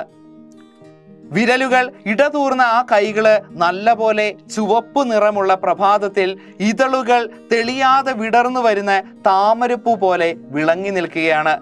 എന്ന് പറഞ്ഞു കഴിഞ്ഞാൽ പൂർണ്ണമായിട്ട് വിരിയാത്ത താമരപ്പൂവിന്റെ ഇതള് പോലെയാണ് ആ കുട്ടിയുടെ കൈയിരിക്കുന്നത് എന്ന് പറഞ്ഞാൽ ഇളം ചുവപ്പോടുകൂടി. അപ്പൊ അതിനുശേഷം രണ്ടാം താപസി പറയുകയാണ്, സുബ്രതേ, ഇവൻ വാക്കുകൊണ്ട് മാത്രം തൃപ്തിപ്പെടുന്നവനല്ല. അതുകൊണ്ട് നീ എൻ്റെ പർണശാലയിൽ ചെന്ന് മാർക്കണ്ഡേയന്റെ ചായം തേച്ച മൺമയിലിനെ എടുത്തുകൊണ്ടുവരൂ. ഒന്നാം താപസിയോട് രണ്ടാം താപസി പറയുകയാണ്, ഇവൻ വാക്ക് പറഞ്ഞാൽ ഒന്നും വിശ്വസിക്കില്ല, അല്ലെങ്കിൽ ഒന്നും നിർത്താൻ പോകുന്നില്ല. ഇവന് പറഞ്ഞ കാര്യം കൃത്യമായിട്ട് അവന്റെ കയ്യിലെത്തിയാൽ മാത്രമാണ് അവൻ ആ സിംഹത്തിനെ വിടുകയുള്ളൂ. അതുകൊണ്ട് നീ പോയി മാർക്കണ്ഡേയന്റെ ചായം തേച്ച മൺമയിലിനെ എടുത്തുകൊണ്ടുവരൂ. അങ്ങനെ ഒന്നാം താപസി അങ്ങോട്ട് പോവുകയാണ്. അങ്ങനെ തന്നെ എന്ന് പറഞ്ഞുകൊണ്ട് പോയി അത് എടുക്കാനായിട്ട് പോകുന്നു. ബാലൻ, അതുവരെ ഞാൻ ഇതിനെ കൊണ്ട് തന്നെ കളിക്കും എന്ന് താപസിയെ നോക്കി ചിരിക്കുന്നു. പോയി എടുത്തുകൊണ്ട് വരട്ടെ, അതുവരെ ഞാൻ ഈ സിംഹത്തിനെ വിടാൻ ഉദ്ദേശിക്കുന്നില്ല എന്നാണ് സർവദമനൻ പറയുന്നത്. രാജാവ്, ഈ ദുസ്സാമർത്ഥ്യക്കാരൻ കുട്ടിയോട് എനിക്ക് എന്തെന്നില്ലാത്ത സ്നേഹം തോന്നുന്നു. വല്ലാതെ ഇഷ്ടം തോന്നി കൂടി വരികയാണ് ദുഷ്യന്തന്. കാരണം അയാൾക്ക് അറിയില്ലെങ്കിലും അയാളുടെ ചോരയിൽ പിറന്ന കുഞ്ഞാണ് സർവദമനൻ. പല്ലിൻ മുട്ടുകൾ ഹേതുവെന്നിയെ ചിരിച്ചൽപ്പം തെളിച്ചും രസിച്ചുല്ലാസത്തോട് ചൊല്ലിയും ചില വജസ്സ വ്യക്തമുദ്ദാക്ഷരം അംഗത്തിൽ കുതുകത്തോട് ഏറിയമരും ബാലന്റെ പൂമേനിമേൽ തങ്കും പങ്കമണിഞ്ഞിടുന്നു സുഹൃതം ചെയ്തൊരു ധന്യം ജനം. ഒരു കാരണവുമില്ലാതെയാണ് കുട്ടികൾ ചിരിക്കുന്നത്. വളരെ നിഷ്കളങ്കമായിരിക്കും അല്ലെ? ഒരു കാരണവുമില്ലാതെ നിഷ്കളങ്കമായിട്ട് പൂമൊട്ടു പോലെയുള്ള കുഞ്ഞി പല്ലുകൾ കാട്ടി ചിരിച്ചും തെളിഞ്ഞ മനസ്സോടുകൂടി രസിച്ചും അവ്യക്തവും മധുരമായിട്ടുള്ള വാക്കുകൾ പറഞ്ഞും കുട്ടികൾ കളിക്കുന്നു. ഇങ്ങനെ നിഷ്കളങ്കമായിട്ട് ചിലപ്പോൾ ഒന്നും നിങ്ങൾക്കറിയാം, കുട്ടികൾ സംസാരിക്കും, ചിലപ്പോൾ നമുക്ക് മനസ്സിലാവില്ല, പക്ഷെ നല്ല രസമാണ്. മാതാപിതാക്കൾക്കത് വളരെയധികം ഇഷ്ടം തോന്നുന്ന കാര്യമാണ്. അതുപോലെ തന്നെ തങ്ങളുടെ മടിയിലിരുന്ന് കൊഞ്ചിക്കൊഴയുന്ന കുഞ്ഞുങ്ങളുടെ ശരീരത്തിൽ പറ്റിയിരിക്കുന്ന പൊടി സ്വന്തം ശരീരത്തിൽ ഏൽക്കുന്നത് പോലും മാതാപിതാക്കള് സുഹൃതമായിട്ട് കണക്കാക്കുന്നു. അത്രത്തോളം ഇഷ്ടമാണ് മാതാപിതാക്കൾക്ക്. അവരുടെ ആ കളിയും ചിരിയും ഏറ്റവും കൂടുതൽ മാതാപിതാക്കളെ സന്തോഷിപ്പിക്കുന്ന ഒന്നാണെന്നാണ് ഈ വരികളിൽ പറയുന്നത്. ലൗകിക ജീവിതത്തിലുള്ള ഏറ്റവും മനോഹരമായിട്ടുള്ള ദൃശ്യങ്ങളാണ് ഇവിടെ കാണാൻ കഴിയുന്നത്. തനിക്കൊരു അച്ഛനാവാൻ കഴിയുന്നില്ലല്ലോ എന്നുള്ള വേദന കൂടി ദുഷ്യന്തന്റെ മനസ്സിൽ നിറഞ്ഞു നിൽക്കുകയാണ്. അതുകൊണ്ട് തന്നെയാണ് വല്ലാത്തൊരു അടുപ്പം തോന്നുന്നതും അതുപോലെ തന്നെ ഇവന്റെ ഓരോ കളിയും ചിരിയും എല്ലാം തന്നെ ദുഷ്യന്തൻ ഇങ്ങനെ വീക്ഷിച്ചു കൊണ്ടിരിക്കുന്നത്. ഇവിടെ പല്ലിൻ മുട്ടുകൾ എന്നുള്ള പ്രയോഗം ഏറെ സവിശേഷ പ്രാധാന്യം അർഹിക്കുന്നതുമാണ്. അടുത്ത ഭാഗത്തിലേക്ക് കിടക്കാം. താപസി ആകട്ടെ, ഇവൻ എന്നെ കൂട്ടാക്കുന്നില്ല. ഇരുപുറവും തിരിഞ്ഞു നോക്കിയിട്ട് ആരാ അവിടെ ഋഷികുമാരന്മാരുള്ളത്? രാജാവിനെ കണ്ടിട്ട്, ഭദ്ര ഇങ്ങോട്ട് വരണേ, ഇതാ ഇവൻ കളിയാക്കിയിട്ട് സിംഹക്കുട്ടിയെ മുറുക്കി പിടിച്ച് വലിച്ച് ഉപദ്രവിക്കുന്നു, ഒന്ന് വിടിയിക്കണേ. രാജാവ് അങ്ങനെ തന്നെ അടുത്തു ചെന്ന് പുഞ്ചിരിയോടെ, എടോ മഹർഷി ബാലക, തെറികാട്ടി ആശ്രമ വിരുദ്ധ വൃത്തി നീ ചെറുപാമ്പ് ചന്ദന മരത്തിനെന്ന പോൽ വെറുതെ വിശുദ്ധതര സത്വസൗമ്യമാം പിറവിക്ക് ദോഷമുളവാക്കി വയ്ക്കലോ. താപസി പറയുകയാണ്, രാജാവ് ഒന്ന് ഇങ്ങോട്ടേക്ക് വരിക, ഇവനെ കാണിക്കുന്നത് കണ്ടില്ലേ, ഇവനെ അതിൽ നിന്നൊന്ന് പിന്തിരിപ്പിക്കുന്നെന്ന്. രാജാവ് ചിരിയോടുകൂടി തൻ്റെ മകനായിട്ടുള്ള ആരുടെ അടുത്തേക്ക് എത്തുന്നത്? സർവദമനന്റെ അടുത്തെത്തുന്നു. എന്നിട്ട് ഇങ്ങനെ പറയുകയാണ്. ആ വരികളാണ് ഈ പറയുന്നത്. തെറികാട്ടി ആശ്രമ വിരുദ്ധ വൃത്തി നീ എന്ന് പറഞ്ഞു കഴിഞ്ഞാൽ ചെറുപാമ്പ് ചന്ദന മരത്തിൽ ചുറ്റിപ്പിണഞ്ഞ് കയറും പോലെ കുസൃതി കാണിച്ചുകൊണ്ട് നീ ഈ ആശ്രമത്തിന് ചേരാത്ത പ്രവൃത്തി ചെയ്യരുത്. പരിശുദ്ധവും പവിത്രവുമായ ഗുണത്താൽ സൗമ്യമായിട്ടുള്ള നിന്റെ ജന്മത്തിന് ഒരിക്കലും ദോഷമുണ്ടാക്കി വയ്ക്കരുത്. യഥാർത്ഥത്തിൽ ദുഷ്യന്തൻ വിചാരിക്കുന്ന എന്താണ്? ഇത് ഈ ആശ്രമത്തിലുള്ള കുട്ടിയാണ്, സാധാരണ ക്ഷത്രിയനായിട്ടുള്ള ഒരു കുട്ടിയാണ് ഇങ്ങനെയുള്ള കാര്യങ്ങൾ ചെയ്യുന്നത്. ഇതൊരു മുനികുമാരനാണ്. മുനികുമാരൻ ഇങ്ങനെ ചെയ്യുന്നത് ഒരിക്കലും ഭൂഷണമല്ല. ഇതൊരു നന്മ നിറഞ്ഞൊരു പ്രദേശമാണ് ഈ ഒരു പർണകുടീരം എന്ന് പറയുന്നത്. ഇവിടെയുള്ളവരെ അതിൻ്റെതായ രീതിയിൽ വളരണമെന്നാണ് ചിരിച്ചുകൊണ്ട് സർവദമനനോട് ദുഷ്യന്തൻ പറയുന്നത്. രാജാവിന് ഒരിക്കലും കുട്ടി ക്ഷത്രിയനാണെന്ന് അറിയുന്നില്ല. അതിവിശുദ്ധവും സൗമ്യമായിട്ടുള്ള സാത്വിക ഗുണങ്ങൾ നിറഞ്ഞ ആശ്രമ ജീവിതത്തെ ഇവിടെ ചന്ദന മരത്തോടും സർവദമനനെ ചെറിയ പാമ്പിനോടുമാണ് ഇവിടെ സാദൃശ്യപ്പെടുത്തിയിരിക്കുന്നത്. താപസി, ഭദ്ര, ഇവൻ മഹർഷി ബാലനല്ല. രാജാവ്, അതിവന്റെ ആകൃതിക്ക് ചേർന്ന പ്രകൃതി കൊണ്ട് തന്നെ അറിയാം. സ്ഥലഭേദം കൊണ്ട് ഞാൻ ശങ്കിച്ചു പോയതാണ്. പറഞ്ഞതുപോലെ ബാലനെ വിലക്കിയിട്ട് അവന്റെ സ്പർശന സുഖം അനുഭവിച്ച് വിചാരം. അപ്പൊ താപസി പറയുകയാണ് രാജാവിനോട്, രാജാവേ, ഇവൻ ശരിക്കും ഒരു ബ്രാഹ്മണ ബാലനല്ല. രാജാവ് അതിന് മറുപടിയായിട്ട് പറയുകയാണ്, ഇവന്റെ പ്രവൃത്തിയിൽ നിന്ന് ഇത് എനിക്ക് വളരെ വ്യക്തമായിട്ട് തന്നെ മനസ്സിലായി. ഒരിക്കലും ഒരു ക്ഷത്രിയനല്ലാത്ത കുട്ടി ഇതുപോലെ സിംഹത്തോട് പെരുമാറുകയില്ല. അതിനെ തുടർന്ന് പറയുകയാണ്, ഗോത്രാദിയൊന്നും അറിയാതെ എനിക്ക് ഇവന്റെ ഗാത്രങ്ങളിൽ തൊടുകയാൽ സുഖം ഇത്രമാത്രം. ഗാത്രം എന്ന് പറഞ്ഞാൽ ശരീരം എന്നർത്ഥം. എത്രയ്ക്ക് വേണം ഇവനെ പ്രതിപത്തിയോടെ പുത്രത്വമോർത്ത് പുണരുന്നൊരു പുണ്യവാന്. ഏത് വംശത്തിൽപ്പെട്ടവനാണ് ഈ കുട്ടി എന്നറിയാതെ ഇവന്റെ ശരീരത്തിൽ തൊട്ടപ്പോൾ എനിക്ക് ഇത്രമാത്രം സുഖമുണ്ടെങ്കിൽ ഇവന്റെ പിതാവ് എത്രത്തോളം സുഖം അനുഭവിച്ചു കാണുമെന്നാണ് ഈ വരികളിൽ പറയുന്നത്. കുട്ടിയുടെ ഈ വീരത്വവും അതുപോലെ തന്നെ നിഷ്കളങ്കതയും കുസൃതിയും പ്രസരിപ്പും എല്ലാം തന്നെ ദുഷ്യന്തനെ വല്ലാതെ ആകർഷിക്കുകയാണ്. അതിനാൽ തന്നെ സർവ്വധമനന്റെ പിതാവായിരിക്കുന്നത് അത്രയേറെ പുണ്യമാണെന്നും ദുഷ്യന്തൻ കരുതുകയാണ്. സർവ്വധമനൻ തൻ്റെ പുത്രനായിരുന്നെങ്കിൽ എന്ന് അദ്ദേഹം ആശിച്ചു പോകുന്നതായിട്ട് ഈ വരികളിൽ തെളിയുന്നുണ്ട്. താപസി, അങ്ങ് പറഞ്ഞത് ശരി തന്നെ. അപ്സര സംബന്ധം കൊണ്ട് ഈ ബാലന്റെ മാതാവ് ദേവഗുരുവായ കശ്യപന്റെ ഈ ആശ്രമത്തിൽ വെച്ച് ഇവനെ പ്രസവിച്ചു. രാജാവ് എൻ്റെ ആശയ്ക്ക് ഒരു താങ്ങലും കൂടിയായി. എന്നാൽ ആ ശ്രീമതിയുടെ ഭർത്താവായ രാജർഷിയുടെ പേരെന്താണ്? താപസി, ധർമ്മപത്നി ഉപേക്ഷിച്ച് അയാളുടെ നാമധേയം ആരുച്ചരിക്കും? രാജാവ് ഈ പറയുന്നത് എന്നെ തന്നെ ഉദ്ദേശിച്ചായിരിക്കണം. ഈ കുട്ടിയുടെ അമ്മയുടെ പേര് ചോദിച്ചാലോ? അല്ലെങ്കിൽ പരസ്ത്രീ പ്രസംഗം ശരിയല്ല. താപസി രാജാവിനോട് കാര്യങ്ങളെല്ലാം തന്നെ പറയുകയാണ്. ആ സമയത്ത് ദുഷ്യന്തൻ ആരാണ് ഇവളെ ചതിച്ചിട്ട് കടന്നു കളഞ്ഞ രാജാവെന്ന് ചോദിക്കുന്നു. അത് അവളോട് തന്നെ, അതായത് സർവ്വധമനന്റെ അമ്മയോട് തന്നെ, ശകുന്തളയോട് തന്നെ ചോദിച്ചാലോ എന്ന് ആര് ചിന്തിക്കുന്നു? ദുഷ്യന്തൻ ചിന്തിക്കുന്നു. എന്നാൽ അയാളുടെ മനസ്സിൽ അപ്പോൾ തന്നെ പറയുന്നുണ്ട്, മറ്റുള്ള സ്ത്രീകളുമായിട്ട് സംസാരിക്കുന്നത് ശരിയല്ല എന്ന്. ഒന്നാം താപസി ആ സമയത്ത് പ്രവേശിക്കുകയാണ്. മയിലിനെ ആടുന്ന ഭാവത്തിൽ പിടിച്ചുകൊണ്ട്, സർവ്വധമന ഇതാ ശകുന്തലാസ്യം നോക്കൂ. ബാലൻ ചുറ്റും നോക്കിയിട്ട്, അതിന് അമ്മ ഇവിടെ ഇല്ലല്ലോ.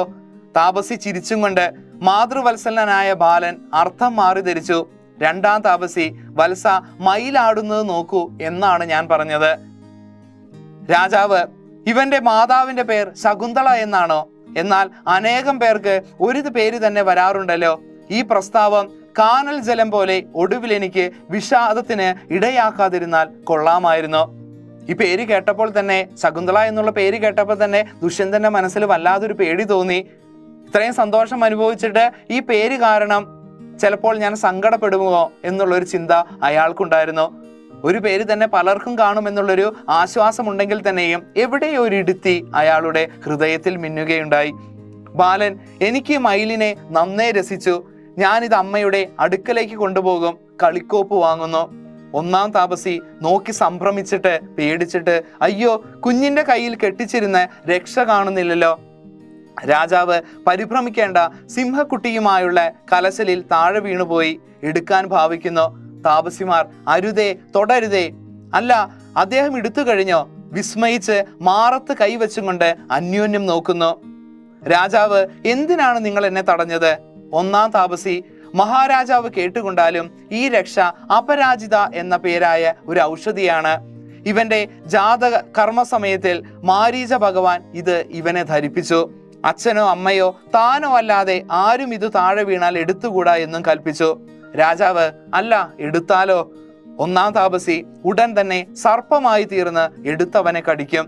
രാജാവ്, ഈ മാറ്റം എപ്പോഴെങ്കിലും നിങ്ങൾക്ക് അനുഭവപ്പെട്ടിട്ടുണ്ടോ?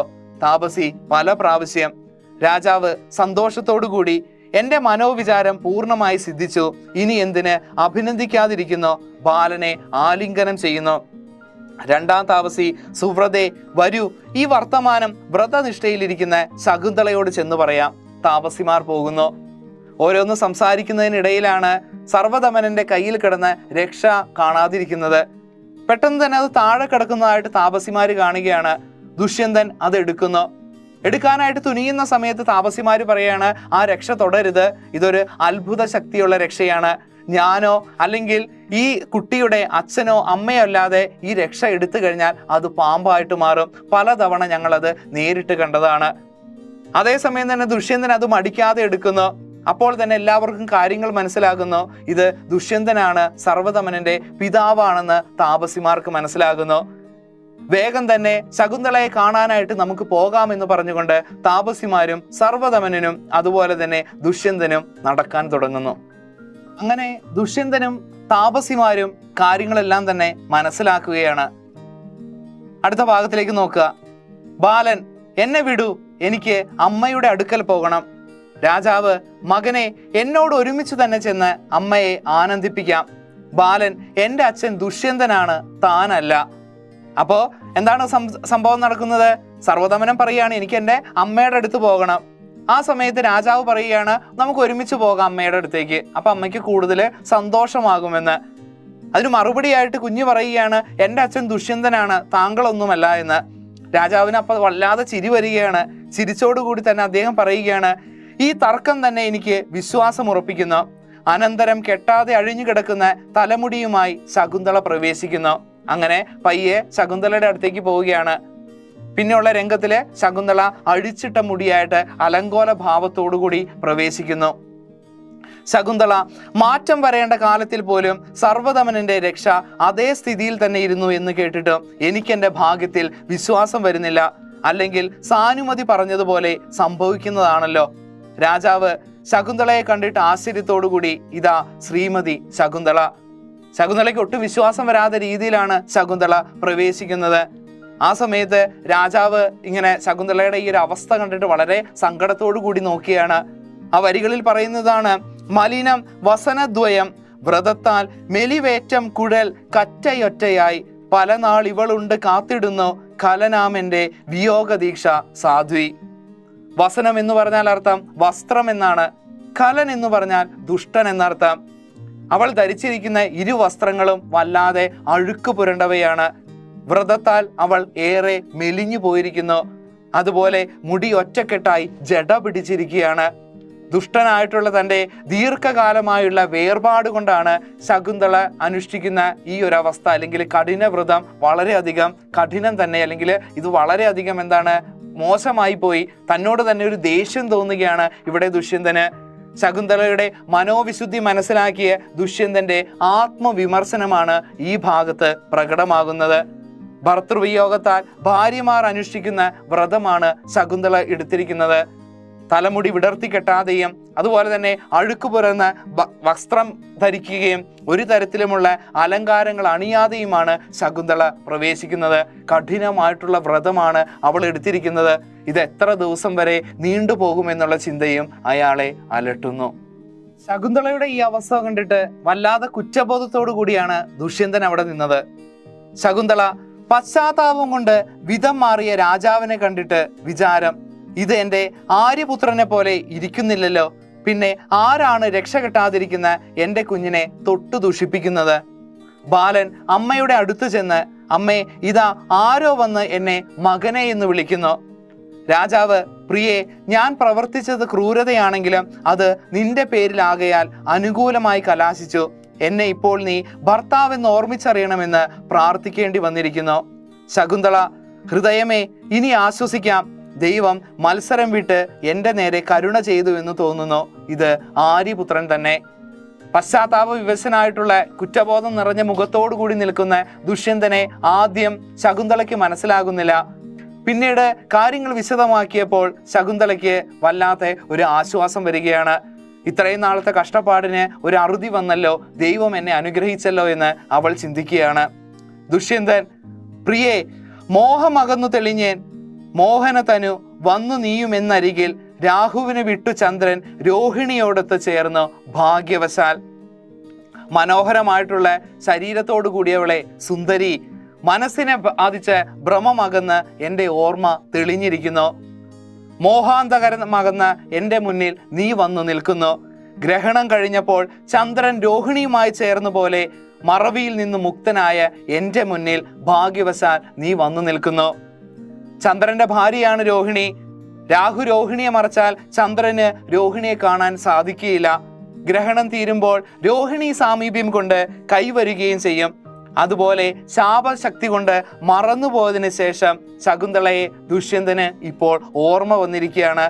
ബുദ്ധി തെളിഞ്ഞപ്പോൾ ശകുന്തളയെ തനിക്ക് തിരിച്ചറിയാൻ കഴിഞ്ഞല്ലോ. തൻ്റെ ജീവിതം കൃതാർത്ഥമായി എന്നാണ് അദ്ദേഹം പറയുന്നത്. ശകുന്തള, ആര്യപുത്രന് വിജയം. തൊണ്ടയിടറി പാതിയിൽ നിർത്തുന്നു.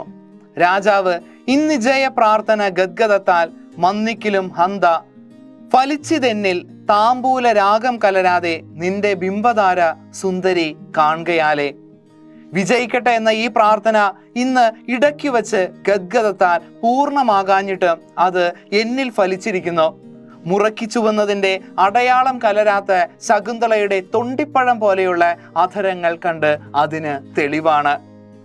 വിരഹദുഃഖം അനുഭവിക്കുന്ന സ്ത്രീകൾ സാധാരണഗതിയിൽ താമ്പൂലം ചവയ്ക്കാറില്ല. ശകുന്തളയെ കണ്ടപ്പോൾ ദുഷ്യന്തന് മനസ്സിലാകുന്നു അവൾ വല്ലാതെ വിരഹത്താൽ ഒരുപാട് നാളായി താമ്പൂലം ചവച്ചിട്ട്. അതുകൊണ്ട് തന്നെ വല്ലാതെ വേർപാടിന്റെ ദുഃഖം അവളെ അലട്ടിയിരിക്കുന്നു. ഇക്കാലം അത്രയും അവൾ തന്നെ വളരെയധികം സ്നേഹിച്ചിരുന്നു, വല്ലാതെ ഓർത്തിരുന്നു എന്ന് അറിഞ്ഞപ്പോഴുണ്ടാകുന്ന ദുഷ്യന്തന്റെ സന്തോഷമാണ് ഈ ശ്ലോകത്തില് തെളിയുന്നത്. ബാലൻ: അമ്മേ, ഇതാരാണ്? ശകുന്തള: കുഞ്ഞെ, നിന്റെ ഭാഗ്യത്തോട് ചോദിക്കോ. രാജാവ് ആ സമയത്ത് ശകുന്തളയുടെ കാൽക്കൽ വീണിട്ട് പറയുന്നു: തെല്ലും ഞാൻ തള്ളി എന്നുള്ളൊരു പരിഭവം ഉൾക്കൊള്ളലോ വല്ലഭേ നീ. വല്ലതെന്നുള്ള അന്നാളൊരു മലിനതയേറ്റേറെ മന്നിച്ചിരുന്നു. കല്യാണം കൈവരുമ്പോൾ കലുഷമതികളിൽ അമ്മട്ടിലും ചേഷ്ട കാട്ടും. മാല്യം മൂർധാവിലിട്ടാൽ തല കുടയുമുടൻ പാമ്പിതെന്നോതി അന്ധൻ. ഈ വരികളുടെ അർത്ഥം ഇതാണ്. ഒരു കുറ്റസമ്മതം തന്നെയാണ് നടത്തുന്നത്.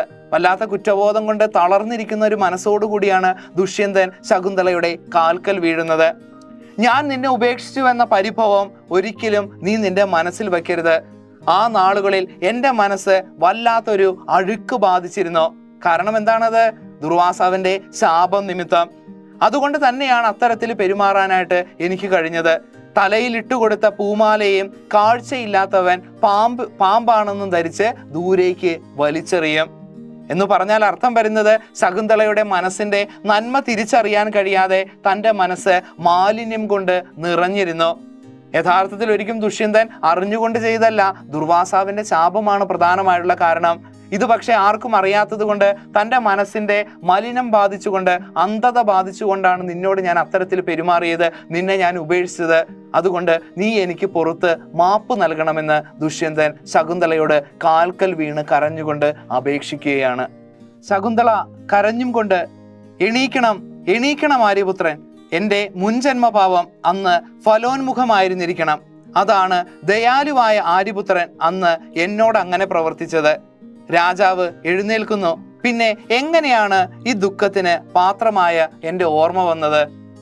അപ്പോൾ അതിനുശേഷമായിട്ട് ശകുന്തള പറയുന്ന കാര്യമാണ്: രാജാവ് എഴുന്നേൽക്കണം, ഒരിക്കലും അങ്ങ് എൻ്റെ കാൽ കീഴിൽ വീഴേണ്ട കാര്യമില്ല. ഏതോ മുൻജന്മ പാപം കൊണ്ടാണ് എനിക്ക് ഇത്തരത്തില് വേദനകൾ അനുഭവിക്കേണ്ടി വന്നത്. അങ്ങ് അതുകൊണ്ട് ഒരിക്കലും കാൽക്കൽ വീഴേണ്ട കാര്യമില്ല. പിന്നെ എങ്ങനെയാണ് അങ്ങേക്ക് പെട്ടെന്ന് എന്നെ ഓർമ്മ വന്നതെന്ന് എന്നുള്ളൊരു ചോദ്യം കൂടി അവൾ ഉന്നയിക്കുന്നുണ്ട്. രാജാവ് വിഷാദശല്യം ഉള്ളിൽ നിന്ന് നീക്കിക്കളഞ്ഞിട്ട് പറയാം: സമ്മോഹത്താൽ അവശനതു നാളേതു ഞാൻ തുള്ളിയായി ബിംബോഷ്ടത്തിൽ പരിചൊടു പതിക്കുന്നതും പാർത്തു നിന്നേൻ. ഇന്ന കണ്ണീർ ചുളിവേഴും ഇമയ്ക്കുള്ളിൽ തന്നെ നിന്നെ തുടച്ചിട്ട് അന്തസ്താപം സുമുകി ദൈതേ ചെറ്റു ഞാൻ ആച്ചിടട്ടെ എന്ന് പറഞ്ഞു കഴിഞ്ഞാൽ അർത്ഥം ഇതാണ്: ബുദ്ധിഭ്രമത്താൽ ഇരുട്ടു ബാധിച്ച് ഞാൻ അന്ന് നിന്റെ കണ്ണുനീർ തുള്ളികളായി ചുണ്ടുകളിൽ വീഴുന്നത് നോക്കി നിന്നു. എന്നാൽ ഇന്ന് ആ കണ്ണുനീർ ചുളിവു വീണ നിന്റെ ഇമയ്ക്കുള്ളിൽ നിന്ന് തുടച്ചിട്ട് എൻ്റെ പത്നി ഞാൻ എൻ്റെ സങ്കടം പൂർണ്ണമായി തണുപ്പിക്കട്ടെ എന്ന് പറഞ്ഞാൽ അർത്ഥം ഇതാണ്. ആ വിശാലമായിട്ടുള്ള മനസ്സാണ് ദുഷ്യന്തന്റെ. രാജാവാണ്.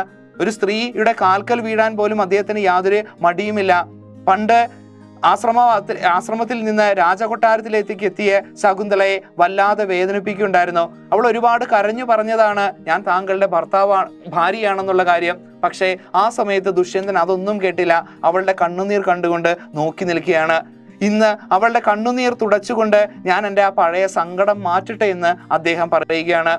അദ്ദേഹത്തിന്റെ വിശാലമായ മനസ്സിനും പത്നിയോടുള്ള ഒരു സ്നേഹത്തിനും അതുപോലെ കുറ്റബോധത്തിനും ഉദാഹരണമാണ് ഈ വരികൾ. ദുഷ്യന്തൻ ശകുന്തളയുടെ കണ്ണീര് തുടച്ചതിന് ശേഷം പിന്നെയും സംസാരിക്കുകയാണ്. ശകുന്തള മുദ്രമോതിരം നോക്കിയിട്ട്: ആര്യപുത്ര, ഇത് ആ മോതിരമല്ലേ? രാജാവ്: അതെ, ഈ മോതിരം കണ്ടിട്ടാണല്ലോ എനിക്ക് ഓർമ്മ വന്നത്. ഈ സമയത്താണ് ശകുന്തള ദുഷ്യന്തന്റെ കയ്യിൽ കിടക്കുന്ന ആ മോതിരം കണ്ടത്. അതുകൊണ്ട് പറയുകയാണ് ശകുന്തളയോട് ദുഷ്യന്തൻ പറയുകയാണ്, ഈ മോതിരം ഇപ്പോൾ കണ്ടതുകൊണ്ട് മാത്രമാണ്, എൻ്റെ കയ്യിൽ എത്തിച്ചേർന്നത് കൊണ്ട് മാത്രമാണ് എനിക്ക് ഇപ്പോൾ ഓർത്തെടുക്കാനായിട്ട് കഴിഞ്ഞത്. ശകുന്തള ഇത് വൈഷമ്യക്കാരനാണ്, അന്ന് ആര്യപുത്രനെ ഓർമ്മിപ്പിക്കാൻ ആവശ്യപ്പെട്ടപ്പോൾ കിട്ടാതെ പോയല്ലോ, അന്ന് ഓർമ്മിപ്പിക്കാൻ എൻ്റെ കയ്യിൽ കിടന്നതാണിത്, അന്ന് ഓർമ്മിപ്പിക്കണമെന്ന ആഗ്രഹത്തോടു കൂടിയാണ് ഞാൻ കൊട്ടാരത്തിലേക്ക് വന്നത്, പക്ഷേ അത് ആ സമയത്ത് എൻ്റെ കയ്യിൽ നിന്ന് നഷ്ടപ്പെട്ടു പോയിരുന്നു. രാജാവ് എന്നാൽ വള്ളി ഋതുയോഗത്തിന്റെ ചിഹ്നമായ പുഷ്പത്തെ ധരിക്കട്ടെ. ഇവിടെ വള്ളി ധരിക്കട്ടെ എന്ന് പറഞ്ഞ വാക്യത്തിന്റെ അർത്ഥം നീ മോതിരം ധരിക്കട്ടെ എന്നാണ് അർത്ഥം. ശകുന്തള എനിക്കതിനെ വിശ്വാസമില്ല, ഇത് ആര്യപുത്രൻ തന്നെ ധരിച്ചാൽ മതി. ദുഷ്യന്തൻ പറയുകയാണ് ആ മോതിരം എടുത്ത് ധരിക്കൂ എന്ന്. അപ്പോൾ പറയുകയാണ് എനിക്ക് അതിൽ യാതൊരു വിശ്വാസവുമില്ല. മാതലി ആ സമയത്ത് പ്രവേശിക്കുകയാണ്. ഭാഗ്യവശാൽ മഹാരാജാവിന് ധർമ്മപത്നിയുടെ യോഗവും പുത്രമുഖ ദർശനവും ഉണ്ടായല്ലോ, ഞാൻ അഭിനന്ദിക്കുന്നു. ആ സമയത്ത് ഇന്ദ്രന്റെ തേരാളിയായിട്ടുള്ള മാതലി പ്രവേശിക്കുന്നു. രണ്ടുപേരും തിരിച്ചറിഞ്ഞതിൽ സന്തോഷമുണ്ട് മാതലി രണ്ടുപേരെയും അഭിനന്ദിക്കുകയാണ്. രാജാവ് സ്നേഹിതൻ മുഖാന്തരം ലഭിക്കുകയാൽ ഈ മനോരഥ ഫലത്തിന് രുചി അധികം തോന്നുന്നുണ്ട്. മാതലിയോട് പറയുകയാണ് രാജാവ്, താങ്കൾ എൻ്റെ സുഹൃത്താണ്, താങ്കൾ നിമിത്തമാണ് എനിക്ക് ഇതിനെല്ലാം കഴിഞ്ഞത്, അതുകൊണ്ട് ഇതിന് രുചി വല്ലാതെ കൂടുന്നു. മാതലി ദേവേന്ദ്ര ഭഗവാൻ ഈ സംഗതി അറിയാതിരിക്കുമോ? അല്ലെങ്കിൽ എന്താണ് ഈശ്വരന്മാർക്ക് അപ്രത്യക്ഷമായിട്ടുള്ളത്? ദേവേന്ദ്രൻ ഈ കാര്യങ്ങളെല്ലാം അറിഞ്ഞിട്ടുണ്ടാകുമോ? അവര് നിങ്ങളെല്ലാവരും ഒന്നിക്കുന്ന കാര്യങ്ങള് ദേവന്മാർ അറിഞ്ഞിട്ടുണ്ടാകുമോ എന്ന് മാതലി ചോദിക്കുകയാണ്. പിന്നീട് അദ്ദേഹം തന്നെ പറയുന്നുണ്ട് ദേവന്മാർക്ക് അറിയാത്തതായിട്ട് എന്താണ് ഈ ലോകത്തുള്ളതെന്ന്. മാതലി പുഞ്ചിരിയോടെ ശരിയാണ്, മഹാരാജാവ് വരണം, കശ്യപ ഭഗവാൻ അങ്ങേക്ക് ദർശനം തരാൻ കാത്തിരിക്കുന്നു. രാജാവ് ശകുന്തളെ കുഞ്ഞിനെ എടുത്തുകൊള്ളൂ, നിന്റെ മുമ്പിൽ നിർത്തിക്കൊണ്ട് ഭഗവാനെ ദർശിക്കണമെന്നാണ് എൻ്റെ ആഗ്രഹം. ശകുന്തള ആര്യപുത്രനോടുകൂടി ഗുരുസമീപത്തിൽ പോകുന്നതിന് എനിക്ക് ലജ്ജയുണ്ട്. രാജാവ് അഭ്യുദയ കാലങ്ങളിൽ ഇങ്ങനെ വേണം ചെയ്യാൻ. വരൂ. എല്ലാവരും ചുറ്റി നടക്കുന്നു. അനന്തരം ഇരിക്കുന്ന ഭാവത്തിൽ മാരീചനും അതിഥിയും പ്രവേശിക്കുന്നു. അപ്പോൾ പറയുകയാണ് നമുക്ക് വേഗം കശ്യപ മഹർഷിയുടെ അടുത്തേക്ക് പോകാം, അനുഗ്രഹം വാങ്ങാമെന്ന് പറയുന്നു. പക്ഷേ ഇരുവരുടെ മനസ്സിലും ചെറിയൊരു മടിയുണ്ട്. കാരണം തെറ്റ് ചെയ്തു എന്നുള്ളൊരു ചിന്ത ഇപ്പോഴും രണ്ടുപേരെയും അലട്ടുന്നുണ്ട്. ആ സമയത്താണ് മാരീചനും അതിഥിയും കൂടി അങ്ങോട്ടേക്ക് പ്രവേശിക്കുന്നത്. ദാക്ഷായണി എന്ന് പറഞ്ഞ ഒരു പേര് കൂടി അതിഥിക്കുണ്ട്. ദക്ഷപുത്രിയാണ് ദാക്ഷായണി അല്ലെങ്കിൽ അതിഥി. അതിഥി എന്ന് പറഞ്ഞു കഴിഞ്ഞാൽ ദേവേന്ദ്രനായിട്ടുള്ള ഇന്ദ്രന്റെ മാതാവ് കൂടിയാണ്.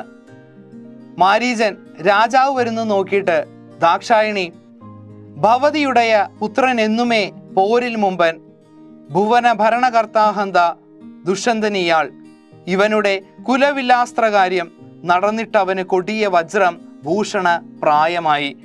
ഈ വരികളുടെ അർത്ഥം ഇതാണ്: നിന്റെ മകനായിട്ടുള്ള ഇന്ദ്രൻ യുദ്ധത്തിൽ എന്നും ഏറ്റവും മുൻപനാണ്. ഭൂമിയെ പരിപാലിക്കുന്ന രാജാവാണ് ദുഷ്യന്തൻ. ഇവന്റെ കുലവില്ലാൽ ശത്രു സംഹാരം നടത്തുകയുണ്ടായി. അതിനാൽ വജ്രായുധം ഇന്ദ്രന് കേവലം അലങ്കാരമായിട്ട് മാറി എന്ന് പറഞ്ഞു കഴിഞ്ഞാൽ അർത്ഥം ഇതാണ്: ദേവേന്ദ്രന്റെ അമ്മയായിട്ടുള്ള അതിഥിയോട് ഇവിടെ കശ്യപ പ്രജാപതിയായിട്ടുള്ള മാരീചൻ പറയുന്ന കാര്യങ്ങളാണ്. ദേവേന്ദ്രന് ഈ യുദ്ധസമയത്ത് വജ്രായുധം എടുക്കേണ്ടതായിട്ട് വന്നില്ല. കാരണം ദുഷ്യന്തൻ ശത്രുക്കളെല്ലാം അപ്പോൾ തന്നെ ഇല്ലാതാക്കി കഴിഞ്ഞിരുന്നു. ദുഷ്യന്തന്റെ വീരത്വത്തെയാണ് മാരീചൻ ഇവിടെ സൂചിപ്പിക്കുന്നത്. അതിഥി ആകൃതി കൊണ്ട് തന്നെ ഇദ്ദേഹം മഹാനുഭാവനാണെന്ന് അറിയാം. അതിഥി പറയുകയാണ് ഇദ്ദേഹത്തിന്റെ കണ്ടപ്പോൾ തന്നെ അറിയാം ഇദ്ദേഹം എത്രത്തോളം ധീരനാണെന്ന്. മാതലി ഇതാ ദേവകളുടെ മാതാപിതാക്കന്മാർ പുത്ര സ്നേഹത്തോടുകൂടി മഹാരാജാവിനെ നോക്കുന്നു, അടുത്തു ചെല്ലാം. ആ സമയത്താണ് സന്യാസിമാരെല്ലാം തന്നെ പ്രവേശിക്കുന്നത്. നമുക്ക് അങ്ങോട്ടേക്ക് പോകാമെന്ന് ഇരുവരും പറയുകയാണ്. രാജാവ് മാതലി 12 പിരിഞ്ഞിടിന പെരിയ മഹസഞ്ചയത്തിൽ നിദാനം മന്ത്രാട്യം ഹവ്യമേൽക്കുന്നൊരു ജഗദധിപൻ തൻ്റെ മാതാപിതാക്കൾ ബ്രഹ്മാവിൻ പൂർവനാമ പരപുരുഷനും ജന്മദാതാക്കളാകും. ശ്രീ മന്മാരീച ദാക്ഷായണികളിവർ വിധിക്കൊന്നു വിട്ടുള്ള പുത്രർ. ഈ വരികളുടെ അർത്ഥം ഇതാണ്: 12 പിരിയുന്ന തേജസ്സിന്റെ സമൂഹമായിട്ടുള്ള സൂര്യന്റെയും മന്ത്രത്താൽ പരിശുദ്ധമായിട്ടുള്ള ഹോമദ്രവ്യമേൽക്കുന്ന ജഗദധിപനായ ഇന്ദ്രന്റെയും വിഷ്ണുവിന്റെയും അവതാരമായിട്ടുള്ള വാമനന്റെയും മാതാപിതാക്കളായിട്ടുള്ള മാരീചനും അതുപോലെ ദാക്ഷായണിയും ബ്രഹ്മാവിന്റെ പൗത്രരാണ്. എന്ന് പറഞ്ഞാൽ അർത്ഥം ഇതാണ്: ദാതാവ്, മിത്രൻ, ആര്യമാവ് തുടങ്ങിയ 12 മൂർത്തിഭേദങ്ങൾ സൂര്യനുള്ളതായി മഹാഭാരതം ആദി പർവ്വത്തിൽ പറയുന്നുണ്ട്. ഓരോ മാസവും സൂര്യൻ ഓരോ രൂപം ധരിക്കുന്നുവെന്ന് സങ്കല്പം. ഇങ്ങനെയുള്ള സൂര്യന്റെയും ഇന്ദ്രന്റെയും അതുപോലെ വാമനന്റെയും മാതാപിതാക്കളാണ് അദിതിയും അതുപോലെ തന്നെ കശ്യപ മഹർഷിയും. മാതലി അതങ്ങനെ തന്നെ. രാജാവ് അടുത്തു ചെന്നിട്ട് ഇന്ദ്രഭഗവാന്റെ ആജ്ഞാകരനായ ദുഷ്യന്തൻ രണ്ടുപേരെയും നമസ്കരിക്കുന്നു. രാജാവ് വേഗം തന്നെ അടുത്തു ചെന്നിട്ട് അദിതിയോടും അതുപോലെ തന്നെ കശ്യപ മഹർഷിയോടും സംസാരിച്ചതിന് ശേഷം അവരെ വന്ദിക്കുകയാണ്.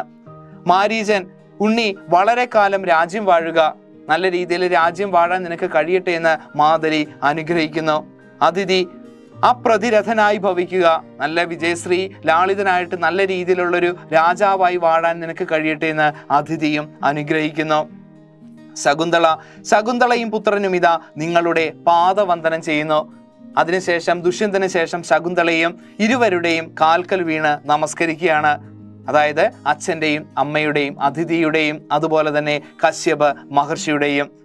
മാരീചൻ: വത്സേ, വളരെ സ്നേഹത്തോടു കൂടി മകളെ വിളിക്കുകയാണ്. എന്നിട്ട് പറയുന്നു: പുരന്തര സമൻ കാന്തൻ, ജയന്ത സദൃശ്യൻ സുതൻ, ചൊല്ലാം ആശിസു മറ്റെന്ത്, പൗലോമി തുല്യയാഗനി എന്ന് പറയാണ്. ഇന്ദ്ര തുല്യനായിട്ടുള്ള ഭർത്താവാണ് നിനക്കുള്ളത്, അതുപോലെ ജയന്ത തുല്യനായിട്ടുള്ള പുത്രൻ. നീ നല്ല രീതിയിൽ വിജയശ്രീ ലാളിതയായിട്ട് വാഴുക, അല്ലാതെ എന്ത് വരമാണ് ഞാൻ നിനക്ക് നൽകേണ്ടത് മകളെ എന്ന് വളരെ സ്നേഹത്തോടു കൂടി കശ്യപൻ പറയുകയാണ്. അദിതി: കുഞ്ഞെ, ഭർത്താവ് നിന്നെ ആദരിക്കട്ടെ, നിന്റെ പുത്രൻ ദീർഘായുസായിരുന്ന് ഇരുവംശക്കാരെയും ആനന്ദിപ്പിക്കട്ടെ. ഇരിക്കുവിൻ, എല്ലാവരും മാരീചന്റെ ഇരുവശമായിരിക്കുന്നു. അതിഥി പറയുകയാണ്: നിന്റെ ഭർത്താവ് എല്ലാ രീതിയിലും നിന്നെ സ്നേഹിക്കുകയും ആദരിക്കുകയും ബഹുമാനിക്കുകയും ചെയ്യട്ടെ. അതോടൊപ്പം തന്നെ നിന്റെ പുത്രൻ ദീർഘായുസായിട്ടിരുന്നു കൊണ്ട് ലോക പ്രശസ്തനായി വളരട്ടെ എന്ന്. ഇരുവരുടെയും അനുഗ്രഹത്താൽ സന്തോഷത്തോടു കൂടി ഇരുവരും നിൽക്കുകയാണ്. ഇത്രയാണ് നമുക്ക് അഭിജ്ഞാന ശാകുന്തളത്തില് പഠിക്കാൻ, അല്ലെങ്കിൽ അഭിജ്ഞാന ശാകുന്തളത്തിന്റെ അവസാന ഭാഗമാണിത്. ഇതോടുകൂടി ഈ പാഠഭാഗം അവസാനിക്കുകയാണ്. ഋതുയോഗം എന്ന ഈ പാഠഭാഗം ഒരല്പം വലുതാണ്. അതുകൊണ്ട് തന്നെ വളരെ ശ്രദ്ധാപൂർവം പഠിക്കണം. ഒരുപാട് കാര്യങ്ങൾ, ചെറിയ ശ്ലോകങ്ങളൊക്കെ അതിനകത്ത് ഇടയ്ക്ക് വരുന്നുണ്ട്. അതൊക്കെ ഒന്ന് വായിച്ച് മനസ്സിലാക്കുക. പാഠഭാഗം മനസ്സിലായെന്ന് വിശ്വസിക്കുന്നു. പല രീതിയിൽ ചോദ്യങ്ങളും ഇതിനകത്ത് പ്രത്യക്ഷപ്പെടാം. ഇതിനകത്ത് ആദ്യത്തെ ചോദ്യം ഇതാണ്: സർവ്വധമനിൽ പ്രകടമാകുന്ന ഭാവങ്ങൾ എന്തെല്ലാം? മുൻപ് സൂചിപ്പിച്ചതുപോലെ നല്ലൊരു ഇൻട്രൊഡക്ഷൻ കൊടുക്കണം ആദ്യമായിട്ട്. കാളിദാസന്റെ അഭിജ്ഞാന ശാകുന്തളത്തിന്റെ മലയാള വിവർത്തനമായിട്ടുള്ള AR രാജരാജവർമ്മയുടെ മലയാള ശാകുന്തളത്തിലെ 7ാം അംഗമാണ് ഋതുയോഗം എന്ന പാഠഭാഗം. പിന്നീട് സർവ്വധമനന്റെ പ്രത്യേകതകളെ പറ്റി വിശദീകരിക്കുക. ആശ്രമത്തിലെത്തിയ ദുഷ്യന്തൻ ആദ്യ കാഴ്ചയിൽ തന്നെ സർവ്വധമനന്റെ പ്രവൃത്തികളിൽ അത്ഭുതപ്പെടുന്നുണ്ട്. സന്യാസത്തിലെ ഒരു ആശ്രമത്തിലാണ് ആ കുട്ടി ജീവിക്കുന്നത്. എന്നിട്ട് പോലും ആ കുട്ടിയെ കാണുന്നത് ഇങ്ങനെയാണ്: മുല കുടിച്ചുകൊണ്ടിരുന്ന ഒരു സിംഹക്കുട്ടിയെ പിടിച്ചു വലിച്ചു കൊണ്ടുപോയി അതിൻ്റെ വായിലെ പല്ലെണ്ണുകയും അതിൻ്റെ താടി രോമങ്ങളിൽ പിടിച്ച് വലിച്ചു കൊണ്ടുപോകുന്നതുമാണ് ദുഷ്യന്തൻ ആദ്യമായിട്ട് കാണുന്നത്. സിംഹം എന്ന് പറഞ്ഞാൽ ഒരു ക്രൂരമൃഗമാണ്. എന്നാൽ ആ കുട്ടിക്ക് യാതൊരു തരത്തിലുള്ള ഒരു ഭാവ വ്യത്യാസവും പേടിയും ഉണ്ടായിരുന്നില്ല. സർവമേൻ എന്നാൽ എല്ലാം അടക്കുന്നവൻ, സർവധമനൻ എന്ന് പറഞ്ഞു കഴിഞ്ഞാൽ എല്ലാം അടക്കി ഭരിക്കുന്നവൻ എന്നാണ് അർത്ഥം. ലൗകിക വ്യാപാരങ്ങളിൽ നിന്ന് ഇന്ദ്രിയങ്ങളെ അടക്കി വിജയം നേടിയവൻ എന്നൊരു അർത്ഥം കൂടിയുണ്ട്. ആദ്യ കാഴ്ചയിൽ തന്നെ ദുഷ്യന്തന് മനസ്സിലാവുന്നുണ്ട് ഇവൻ ഒരു പർണകുടീരത്തിൽ ജീവിക്കുന്ന സാധാരണ കുട്ടിയല്ല, വേറെ എന്തോ ഒരു പ്രത്യേകത അവനുണ്ടെന്ന് ആദ്യമേ തന്നെ മനസ്സിലാക്കുന്നു. ആദ്യം ഒരു അത്ഭുതമാണെങ്കിലും അവന്റെ പ്രവൃത്തികളിൽ നിന്ന് ഒരു ക്ഷത്രിയനാണോ എന്നുള്ള സംശയം പോലും ദുഷ്യന്തന് തോന്നുകയാണ്. ഇത്രയുമാണ് നമുക്ക് ആ ഒരു ഭാഗത്തിൽ എഴുതേണ്ടത്. മനസ്സിലായോ? നല്ലൊരു ഇൻട്രൊഡക്ഷൻ എഴുതുക. അതുപോലെ തന്നെ സർവ്വധമനന്റെ പ്രത്യേകതകള്, ദുഷ്യന്തൻ കാണുന്ന കാര്യങ്ങൾ എല്ലാം തന്നെ വളരെ വ്യക്തമായിട്ട് അതിനകത്ത് രേഖപ്പെടുത്തണം. രണ്ടാമത്തെ ചോദ്യം ഇതാണ്: വളരെ സവിശേഷതകളുള്ള സ്വഭാവമാണ് ദുഷ്യന്ത മഹാരാജാവിൻ്റെത്. അഭിപ്രായക്കുറിപ്പ് എഴുതുക. നമുക്ക് ഈ പാഠഭാഗം വായിച്ചപ്പോൾ തന്നെ അദ്ദേഹത്തിന്റെ പ്രത്യേകതകൾ മനസ്സിലായിട്ടുണ്ട്. സാധാരണ ഒരു രാജാവിനെ പോലെയല്ല, അല്പം കൂടി മഹത്വം കലർന്നിട്ടുണ്ട് അദ്ദേഹത്തിന്. എന്ന് പറഞ്ഞ രാജാക്കന്മാർ മോശമാണെന്നല്ല കേട്ടോ സാറ് പറഞ്ഞത്. രാജാക്കന്മാരുടെ പ്രത്യേകത, ആ ഒരു ധീരത്വം എല്ലാം തന്നെ അദ്ദേഹത്തോട് ഉള്ളപ്പോൾ തന്നെ അല്പം കൂടി മികച്ച ഒരു മനസ്സുകൂടി ആ രാജാവിനുണ്ടായിരുന്നു. ഒരു രാജാവിനുണ്ടായിരിക്കേണ്ട എല്ലാ സവിശേഷ സ്വഭാവങ്ങളുമുള്ള ഒരു രാജാവ് തന്നെയായിരുന്നു ദുഷ്യന്തൻ. ഇന്ദ്രന്റെ ആവശ്യപ്രകാരം യുദ്ധത്തിൽ സഹായിക്കാനായിട്ട് പോവുകയാണ്. അതിനുശേഷം തിരിച്ചു വരുമ്പോഴാണ് കുടീരത്തിൽ വെച്ചുകൊണ്ട് അല്ലെങ്കിൽ കശ്യപ മഹർഷിയുടെ ആശ്രമത്തിൽ വെച്ചുകൊണ്ട് ശകുന്തളയെ കാണുന്നതും പിന്നീട് അവര് ഒരുമിക്കുന്നത്. കാര്യങ്ങളെല്ലാം മനസ്സിലാക്കിയ ദുഷ്യന്തൻ യാതൊരു മടിയും കൂടാതെ കണ്ണു നിറഞ്ഞു നിൽക്കുന്ന വല്ലാതെ നിൽക്കുന്ന ദുഷ്യന്തൻ ശകുന്തളയെ ആശ്വസിപ്പിക്കുകയാണ്. അവളുടെ കാൽക്കൽ വീണുകൊണ്ട് തെറ്റുകൾ പുറത്ത് അനുഗ്രഹിക്കണം, മാപ്പാക്കണം എന്ന് പറയുകയാണ്. ഒരു രാജാവാണ് ഒരു സ്ത്രീയുടെ കാൽക്കൽ വീണ് ഇതുപോലെ തൻ്റെ തെറ്റുകൾ പുറത്ത് അനുഗ്രഹിക്കണം എന്ന് പറയുന്നത്. അതിൽ യാതൊരു മടിയോ ഈഗോയോ ഒന്നും തന്നെ ആ മനുഷ്യനുണ്ടായിരുന്നില്ല. അത് തന്നെയാണ് അദ്ദേഹത്തിന്റെ മനസ്സിന്റെ വലിപ്പം എന്ന് പറയുന്നത്. അതോടൊപ്പം തന്നെ പുത്രവാത്സല്യവും അദ്ദേഹത്തിന്റെ ഒരു ഏറ്റവും വലിയ സവിശേഷതയായി കാണുന്നു. ആദ്യമേ തന്നെ തൻ്റെ മകനാണെന്ന് മനസ്സിലായില്ലെങ്കിലും ഒരു അച്ഛനാവാൻ കൊതിക്കുന്ന ഒരു മനസ്സോടുകൂടി സർവ്വധമനോട് വല്ലാത്ത സ്നേഹം ആ മനുഷ്യൻ കാണിക്കുന്നുണ്ട്. അതുപോലെ തന്നെ അവസാനം ഭാര്യയുടെ അച്ഛനായിട്ടുള്ള കശ്യപനെയും അമ്മയായിട്ടുള്ള അതിഥിയുടെയും അടുത്ത് അവരുടെ കാൽക്കൽ വീണുകൊണ്ട് തെറ്റുകൾ പൊറുക്കണമെന്നും അതുപോലെ അനുഗ്രഹിക്കണമെന്നും പ്രാർത്ഥിക്കുന്നു. ബഹുമാനിക്കാനും അല്ലെങ്കിൽ ബഹുമാനിക്കേണ്ടവരെ ബഹുമാനിക്കാനും ആദരിക്കേണ്ടവരെ ആദരിക്കാനും കഴിയുന്ന ഒരു തരത്തിലുള്ള മനസ്സിനുടമയാണ് ലോകത്തിലെ ഏറ്റവും മികച്ച രാജാവെന്ന് ദേവേന്ദ്രൻ പോലും അനുഗ്രഹിച്ച് ആശ്വസിച്ച് അംഗീകരിച്ചു കഴിഞ്ഞ ദുഷ്യന്തന്റെ പെരുമാറ്റത്തിൽ നിന്നുണ്ടാകുന്നത്. ഓക്കെ ആണല്ലോ അപ്പൊ പാഠഭാഗം? ഇത് പ്രധാനപ്പെട്ട കഥാപാത്രങ്ങൾ ആരൊക്കെയാണ് എന്നുള്ളത് മനസ്സിലാക്കുക, ആശയം മനസ്സിലാക്കുക, എഴുത്തുകാരെ പറ്റി കൃത്യമായിട്ട് മനസ്സിലാക്കുക, പാഠഭാഗം വൃത്തിയായിട്ടൊന്ന് വായിച്ചു നോക്കുക. ഓക്കെ, ഒന്നുകൂടി പാഠഭാഗത്തിലേക്ക് ശ്രദ്ധയോന്നിക്കൊണ്ട് ആ ശ്ലോകങ്ങളെല്ലാം തന്നെ വായിച്ച് മനസ്സിലാക്കണം. നിങ്ങൾക്ക് കൂടുതൽ എന്തെങ്കിലും ഡൗട്ട് ഉണ്ടെങ്കിൽ എക്സാം പോയിന്റിന്റെ ഗൈഡിൽ കൃത്യമായിട്ട് അതിനെപ്പറ്റിയുള്ള വിവരങ്ങൾ കിടക്കുന്നുണ്ട്. അപ്പോൾ നമുക്ക് വൈൻഡപ്പ് ചെയ്താലോ? മറ്റൊരു ക്ലാസ്സിൽ നമുക്ക് വീണ്ടും കാണാം. അപ്പോൾ നല്ല രീതിയിൽ നല്ലൊരു ഭാവി ഉണ്ടാകട്ടെ എന്ന് ആശംസിക്കുന്നു. നല്ലൊരു രീതിയിൽ പഠിച്ച് മുന്നോട്ട് പോവുക, ഹാർഡ് വർക്ക് ചെയ്യുക. Okay, thank you.